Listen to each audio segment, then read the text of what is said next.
Hello hi everyone, स्वागत है आप सभी का आपके अपने इस यूट्यूब चैनल के ऊपर। और आज अपन यहाँ पर पढ़ेंगे आज के अपने इस इम्पोर्टेंट क्लास के अंदर मेटाबॉलिज्म ऑफ कार्बोहाइड्रेट के अंदर। आप सभी ने अभी तक बायोकेमिस्ट्री का जो पार्ट फर्स्ट, सेकंड और थर्ड है वो तीनों देख लिए होंगे। और उन तीनों के अंदर अपन ने यूनिट फर्स्ट और जो आपकी यूनिट सेकंड है कार्बोहाइड्रेट, उसका लगभग 30 से 40% पोर्शन उसको अपन ने कवर कर लिया है। तो आज अपन यहाँ पर पढ़ेंगे मेटाबॉलिज्म ऑफ कार्बोहाइड्रेट के बारे में। यहाँ तक आपको समझ आया कार्बोहाइड्रेट क्या होता है, कार्बोहाइड्रेट के कितने टाइप होते हैं और इसके अलावा कार्बोहाइड्रेट के क्या यूज होते हैं अपनी बॉडी के अंदर। अब मेटाबॉलिज्म की बात करें, मेटाबॉलिज्म वर्ड का मतलब ही क्या होता है कि अब कार्बोहाइड्रेट जो अपन ने इंटेक किया है वो अपनी बॉडी में किस तरीके से टुकड़ों में टूटेगा, उसका एब्जॉर्प्शन कैसे होगा। देखिएगा, glucose may not form an essential part of diet. Glucose किसी भी तरीके से अपनी डाइट का एक एसेंशियल पार्ट नहीं होता है। ऐसा नहीं कि ग्लूकोज की कोई फॉर्म होती है जिसको आप डायरेक्ट आपकी डाइट के अंदर रखोगे और आप उसको इंटेक कर लोगे। एक तरीके से क्या होते हैं, डाइटरी जो कार्बोहाइड्रेट होते हैं वो अपनी बॉडी में जाकर के ग्लूकोज के अंदर कन्वर्ट होते हैं। समझ में आया? तो ग्लूकोज किसी भी तरीके से कोई भी डाइट का एसेंशियल पार्ट नहीं होता है। डाइटरी कार्बोहाइड्रेट होते हैं जिनको अपनी बॉडी के अंदर जैसे अपन इंटेक करेंगे उसके बाद वो ग्लूकोज में कन्वर्ट हो जाते हैं। ओके, इसलिए अपनी डाइट के अंदर कार्बोहाइड्रेट रखना बहुत ज़्यादा जरूरी है क्योंकि यही अपने को क्या देते हैं, एनर्जी देने का काम करते हैं।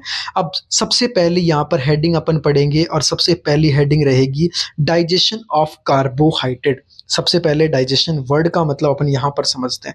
वैसे तो आपने पढ़ रखा होगा एनाटॉमी के अंदर, फिर भी देख लेते हैं डाइजेशन का मतलब क्या है।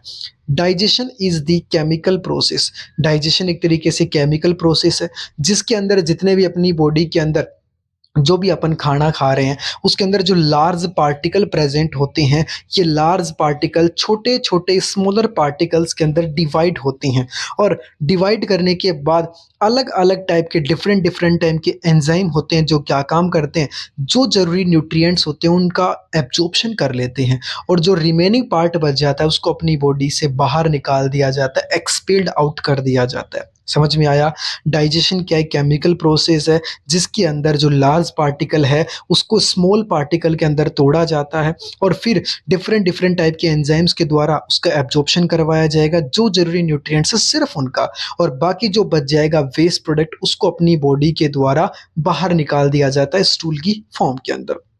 अब अगर आप कार्बोहाइड्रेट इंटेक करते हो तो कार्बोहाइड्रेट का जो डाइजेशन है वो कहाँ शुरू हो जाता है, अपने माउथ के अंदर ही स्टार्ट हो जाता है। तो देखिएगा, digestion of carbohydrate begins in mouth. Mouth के अंदर ही कार्बोहाइड्रेट का डाइजेशन स्टार्ट हो जाता है और अपने माउथ के अंदर आप सभी को पता है खाना जब आप खाते हो, लजीज खाना आपके सामने होता है तो आपके मुंह से लार आने लग जाते हैं और उस लार के अंदर क्या होता है, salivary amylase hydrolase enzyme present होता है और जो क्या काम करेगा, वो इस स्टार्च को छोटे छोटे ओलिगोसैकेराइड के अंदर और माल्टोज के अंदर तोड़ देता है। आई बात समझ में? कार्बोहाइड्रेट का जो डाइजेशन है वो माउथ के अंदर स्टार्ट हो जाता है। अपनी माउथ के अंदर जो सलाइवा है जिसके अंदर सलाइवरी एमाइलेज या टाइलिन करके एक एंजाइम प्रेजेंट होता है जो क्या काम करेगा, इस स्टार्च को ओलिगोसैकेराइड और माल्टोज के अंदर तोड़ देता है।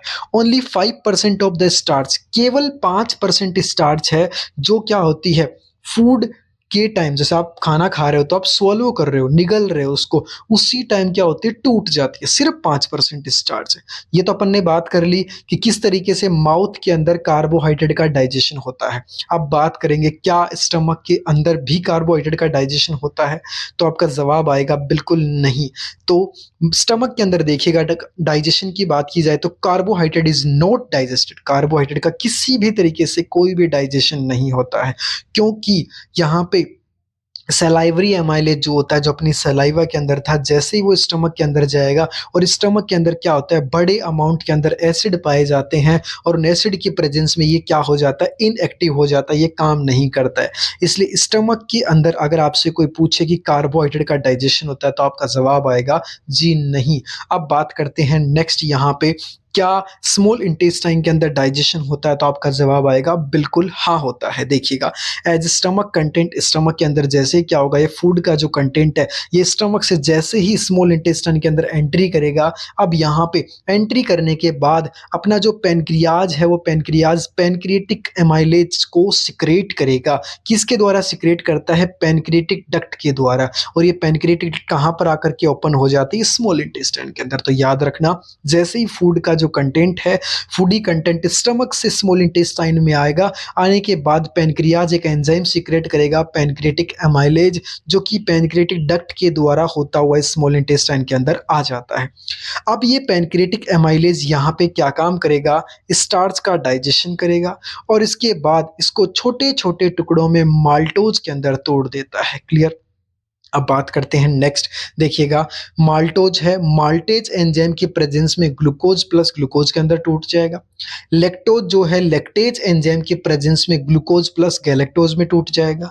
और नेक्स्ट सुक्रोज जो है वो एक डाइसेकेराइड है, सुक्रेज एंजाइम की प्रेजेंस में ग्लूकोज और इसके अलावा फ्रक्टोज के अंदर टूट जाता है। नेक्स्ट बात करेंगे, अपनी बॉडी के अंदर अगर आप खाना खा रहे हो तो सेलुलोज भी खा लोगे। सेलुलोज अगर आप इंटेक करोगे, देखिएगा, cellulose is not digested in small intestine. Cellulose का स्मॉल इंटेस्टाइन के अंदर डाइजेशन नहीं होगा। तो अभी सेलुलोज का होगा क्या? तो सेलुलोज को अपनी बॉडी से एक्सक्रीट आउट कर दिया जाएगा, एज ए वेस्ट मटेरियल के तौर पे उसको अपने शरीर से बाहर निकाल दिया जाता है। नेक्स्ट, अब क्या होगा, यहाँ पे खाना आपने खाया, लार्ज पार्टिकल का जो कार्बोहाइड्रेट था वो स्मॉलर के अंदर टूट गया। अब फाइनल डाइजेशन की बात की जाए तो डाइसैकेराइड और ओलिगोसैकेराइड जो यूनिट हैं, अब ये टूटेंगे किसके अंदर? मोनोसैकेराइड के अंदर। और ये प्रोसेस कहाँ पे होती है? तो ये प्रोसेस होगी जेजुनम की जो म्यूकोजल लाइनिंग है, जो म्यूकोजल लाइनिंग है यहाँ पे क्या होगा, डाइसैकेराइड और ओलिगोसैकेराइड मोनोसैकेराइड के अंदर टूट जाती है और ये बिल्कुल फाइनल डाइजेशन होता है। इसके बाद ये सबसे छोटी फॉर्म में आ जाएगा और अब इस मोनोसैकेराइड को ईजिली क्या कर लिया जाता है? अपनी बॉडी के द्वारा एब्जॉर्ब कर लिया जाता है। नेक्स्ट वन, सोल्यूबल फाइबर्स भी होते हैं जो अपन डाइट के द्वारा इंटेक करते हैं। ये क्या काम करते हैं? स्टूल को सॉफ्ट बनाने का काम करते हैं ताकि इजीली अपनी बॉडी से इसको अपन पास आउट कर सके।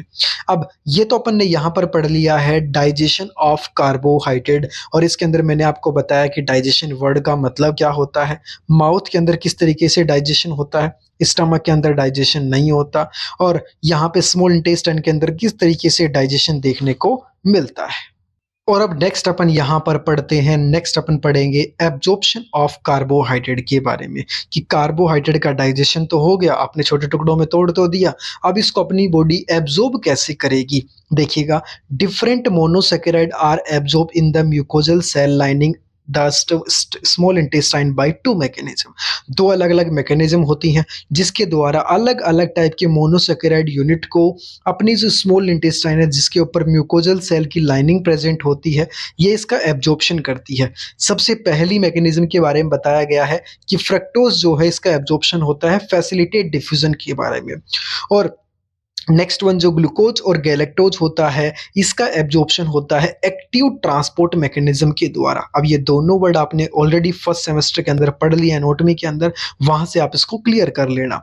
नेक्स्ट अपन आगे पढ़ेंगे और नेक्स्ट देखिएगा, कुछ पॉइंट के अंदर यहाँ पे एब्जॉर्प्शन के बारे में बताया गया। सबसे पहला, ग्लूकोज भी एक तरीके से सेम ट्रांसपोर्ट सिस्टम को क्या करता है, शेयर करता है, जो कि स्पेशली काम में लिया जाता है सोडियम के लिए। और वो कौन सा चैनल है? सोडियम लिंक्ड ग्लूकोज ट्रांसपोर्टर, मतलब SLGT फर्स्ट कोई क्या करता है, ग्लूकोज भी काम में लेता है ट्रांसपोर्टेशन के लिए। नेक्स्ट वन, अपनी स्मॉल इंटेस्टाइन के ऊपर विलाई प्रेजेंट होती है और ये विलाई क्या काम करेंगी, मोनोसैकेराइड यूनिट का एब्जॉर्प्शन करेंगी। क्लियर?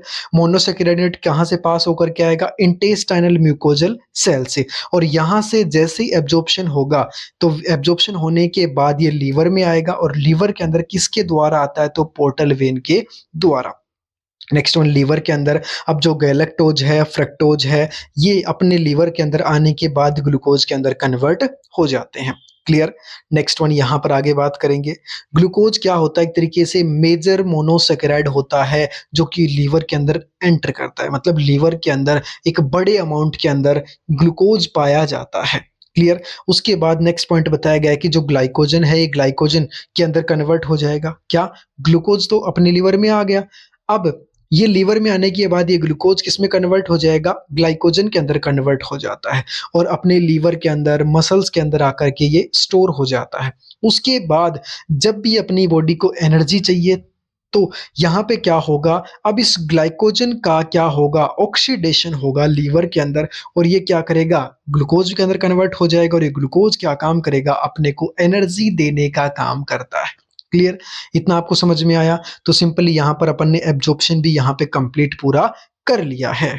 तो अभी तक अपन ने क्या-क्या देखा है? सबसे पहले मैंने आपको बताया कि जो कार्बोहाइड्रेट है, इस कार्बोहाइड्रेट का डाइजेशन किस तरीके से होता है और डाइजेशन के अंदर बताया था मैंने बड़े जो पार्टिकल्स हैं, वो छोटे पार्टिकल में टूटेंगे और कार्बोहाइड्रेट का सबसे छोटी यूनिट कौन-सी होती है? मोनोसैकेराइड होती है, जिसके अंदर सारे के सारे कार्बोहाइड्रेट आकर के टूट जाते हैं।